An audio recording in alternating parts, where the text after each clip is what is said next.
Parliament attack 23 दिसंबर 2001 भारतीय लोकतंत्र के सबसे बड़ी मंदिर में संसद भवन पर आतंकी हमला हो गया। 13 दिसंबर के दिन था जब सफेद एम्बेसडर की कार 5 नंबर आतंकियों के 22 मिनट के संसद भवन परिसर में तांडव मचा दिया। पूरा परिसर गोलियों की तरतार से गूंज उठा था। सुबह 11:28 की संसद भवन में शीतकालीन सत्र का सरगर्मियां तेज थी। विपक्ष में जबरदस्त हंगामे थे, दोनों सदन चल रही थी और स्थगित होने पर प्रधानमंत्री अटल बिहारी वाजपेयी और विपक्ष की नेता सोनिया गांधी सदन से निकल चुके थे। वे अपने अपने सरकारी आवास के लिए रवाना हो गए थे। गृह मंत्री लाल कृष्ण आडवाणी अपने ही साथियों मंत्रियों के साथ लगभग 200 सांसदों के साथ अभी भी लोकसभा में ही थे। लोकसभा परिसर अंदर में मीडिया का पूरा जमावड़ा नजर आ रहा था। सुबह का समय था और 11:30 अचानक सफेद रंग की एम्बेसडर कार आती, एंट्री करती है और मंत्रालय में सटीक चिपक जाती है। संसद भवन में प्रवेश के लिए तय रफ्तार थी, उस गाड़ी की रफ्तार अधिक थी। सुरक्षाकर्मी जगदीश यादव गाड़ी को रोकने का प्रयास करते हैं और भागते हुए उपराष्ट्रपति श्रीकांत शर्मा की सुरक्षाकर्मी एएसआई जीत राम, एएसआई नानक चंद और एएसआई श्याम सिंह अपने पोजीशन में आ जाते हैं। सुरक्षाकर्मी अपनी ओर आते देख ड्राइवर को गेट नंबर 1 पर ही स्टीयरिंग घुमा देता है। इसी बीच नियंत्रण खोने की वजह से गाड़ी उपराष्ट्रपति की कार से टकराती है और सभी जवान जो शहीद हुए हैं, गोलियों की बौछार लगातार धुआंधार तरीके से फायरिंग शुरू हो जाती है। 9 जवान शहीद हो जाते हैं जबकि 16 जवान घायल होते हैं। शहीद होने वाले जवान जगदीश चंद्र प्रसाद यादव, माधव सिंह नेगी, नानक चंद, रामपाल, रोम प्रकाश, विजेंद्र सिंह, घनश्याम सिंह, केंद्रीय रिजर्व पुलिस बल के एक महिला कांस्टेबल कमलेश कुमारी, CPWI के कर्मचारी देशराज शामिल थे। ये तमाम लोगों की कुर्बानियाँ शायद आज हम याद कर रहे हैं।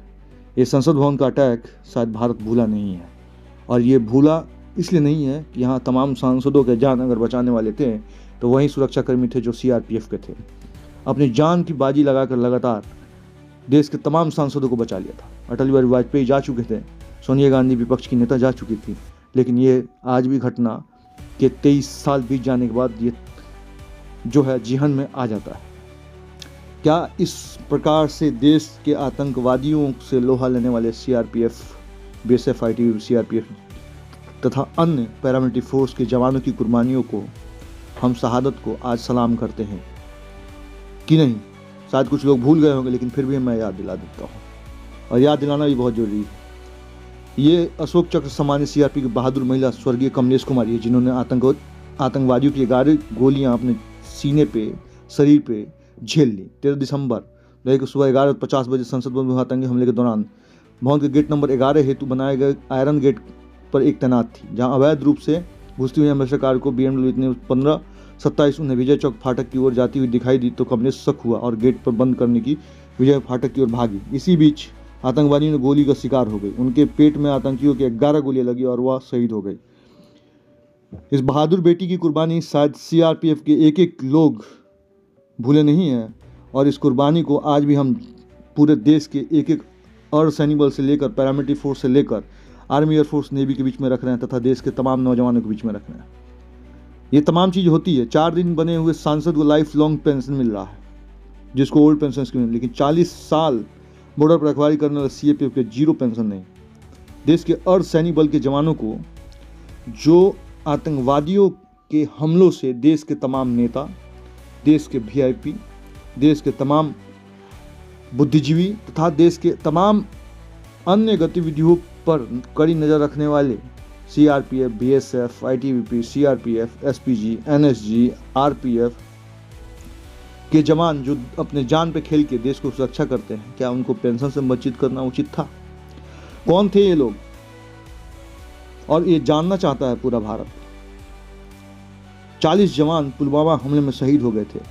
ना उन्हें शहीद का दर्जा, ना उन्हें OPS, ना ही तथा तमाम चीज़ों से वंचित किया गया। क्या ये तमाम चीज़ें से वंचित करने का खेल कौन शुरू किया? ये बात बहुत लोगों को चुभ जाता है, लेकिन हकीकत है। भारत सरकार के संघ सशस्त्र बल के रूप में central arm police force, CRPF, BSF, ITBP, CISF, SSB, NSG, Assam rifle तथा सबका नाम है, लेकिन फिर भी वंचित। पाकिस्तान बॉर्डर को BSF संभालता है, चीन बॉर्डर को ITBP संभालता है, एयरपोर्ट को जो है CISF संभालता है, नेपाल बॉर्डर, भूटान बॉर्डर को SSB संभालता है, CRPF नक्सलवादी आतंकवादियों से लोहा लेता है, SPG, NSG नक्सलवादी और VIP सिक्योरिटी प्रदान करता है तथा इसी के साथ देश के तमाम फोर्सेस जो हैं लगातार देश हित के लिए काम करते हैं। तमाम आतंकवादियों से लेकर इलेक्शन ड्यूटी तक कराते हैं। ये आतंकवादी अटैक पर सौर चेक प्रदान करने वाले लोगों से मैं पूछता हूं कि क्या जवानों को पेंशन क्यों नहीं? सीपीएफ असम राइफल में 1 लाख से ज़्यादा रिक्त पद है। ये रिक्त पद क्यों, खाली क्यों, कौन सी षड्यंत्र है? क्या इसके कारण जवान आत्महत्या नहीं कर रहे हैं? 55,156 जवान नौकरी छोड़ के गए हैं। इस बात से वंचित लोग क्यों? देश के कहीं लूप होल तो नहीं हो रहा है?